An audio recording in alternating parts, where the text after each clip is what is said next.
Jinn seemed to have always sort of been a part of my life in one way or another before I knew it or not. You know, even back to when I was 14 years old and I had, I guess, my sort of first Jinn experience. I was out with my brother and his friend. His friend was really into like black magic and ghosts and all this stuff. And he's like, let's go to this place called like Spirit Corner or something like that. So we went there, we were sitting down in a circle and he started doing like, I don't know, whatever, seance or chant or whatever. And I felt this feeling inside my chest, sort of where you think your soul might be, in the center of your chest. And it really scared me, but I didn't say anything. I just kept quiet. And he looked straight at me and said, "You need to leave." And I'm like, why? But I knew why, I could feel it. And he's like, something here doesn't like you, just leave, run. So I got up and I ran like as fast as I could away from there and straight back home. I never really thought about this again until almost a decade later. My revert story started back when I was about 21 years old and I was living in Malaysia. I had just moved into a new house and my best friend was over from Canada helping me move in. So we decided to have like a housewarming party, invite some friends over, have a barbecue. And we had all the doors open. Typical Malaysian houses, they'll have like the wooden swinging door and the glass sliding door at the front of the house. I'd taken my friends upstairs to see the house, see the rooms upstairs. And as we came out of one of the bedrooms, I heard a bang and I heard my dog bark downstairs. So I went downstairs and I saw my best friend and she just looked absolutely terrified. She was like pale white and just staring at the glass sliding door at the front of the house. And I asked her what had happened and she said my dog was walking towards the door and the glass door just slammed shut right in front of the dog. So, you know, logically, scientifically, that shouldn't happen. The wooden door would close if it was wind or something like that, but the glass door shouldn't do that. So we got kind of freaked out, locked up the house and just like went out and sort of forgot that it had ever happened. My best friend left. I was living in that house and over the next couple of months, between sort of like February and March, things kept happening in the house, but I kept making excuses for them. So I would come home and something I had left over there was now over there. I'd just tell myself like, I forgot, I moved it. Or I'd hear something drop in my room and I'd look around and nothing had dropped, nothing had moved. So I thought maybe it's just the neighbor and I would just ignore it. And then one night I couldn't ignore what was happening.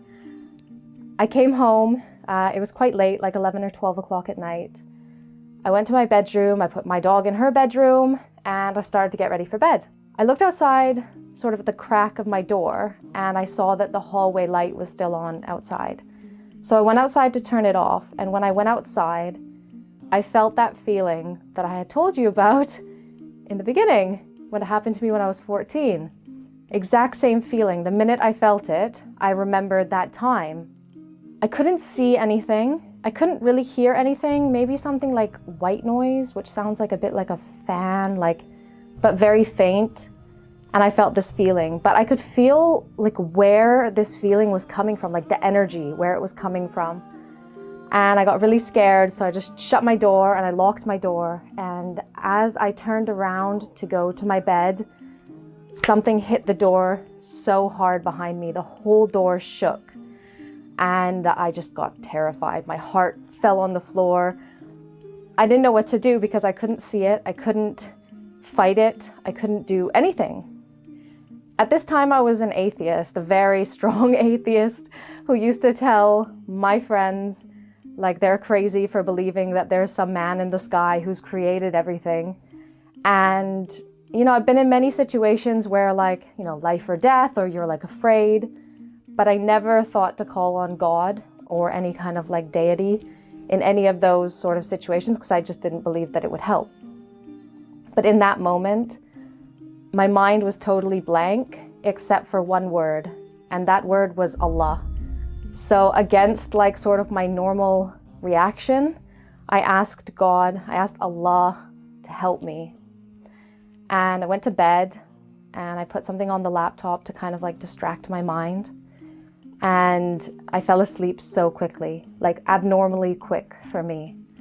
And I remember that night it rained so much. It like purified everything around me. And when I woke up, I sat on my bed and I made what would be my first dua. And I asked, well, first of all, I said, Allah, thank you if that was you who helped me and protected me from anything further last night. And if you want me to be Muslim, if you want me on this path, then you have to guide me, because nobody has been able to convince me that you exist before now. After that, I felt very interested in learning about Islam. I started asking the Muslims that I knew about the religion, about why they prayed, what they were afraid from, what does Allah want from us. And I started to beta test Islam in my life. Over the next few months, Allah started to prepare me to become Muslim, because my lifestyle was not Islamic at all before that. And I had a lot of things to change to get to a point where I can call myself a good Muslim, inshallah. So like I quit drinking, and I started to practice like implementing patience, for example, when I feel impatient, when I feel irritated, maybe in a traffic jam. And so I would say, you know, Allah loves patience and those who are patient, so like be patient. And then I would see like the situation changing. Probably about 6-7 months after that first incident, it was coming to be Ramadan.